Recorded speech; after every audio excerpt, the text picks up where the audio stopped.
একবার জ্যৈষ্ঠ মাসে ভীষণ খরা, বৃষ্টির চিহ্ন মাত্র নেই। কৃষিপ্রধান গ্রামে চাষিরা হাহাকার করছে। ব্রাহ্মণ পণ্ডিতেরা বৃষ্টির জন্য শুভ যজ্ঞানুষ্ঠান করছেন, কিন্তু মেঘ বৃষ্টির দেখা নেই। সকলের মতো রামকানাইও চিন্তিত ছিলেন। বাবাকে চিন্তিত দেখে লোকনাথ বললেন, এত ভাবছো কেন বাবা? আমাদের ঠাকুর ঘরে যে জলেশ্বর শিবলিঙ্গ আছে, তাকে মহাস্নান করালেই বৃষ্টি হবে, খরা দূর হয়ে যাবে।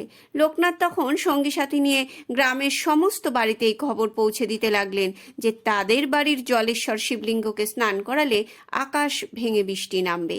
গ্রামের সমস্ত পরিবার লোকনাথের বাড়ির শিবলিঙ্গের মাথায় পুণ্য জল ঢালতেই আকাশ কালো করে বৃষ্টি নামল।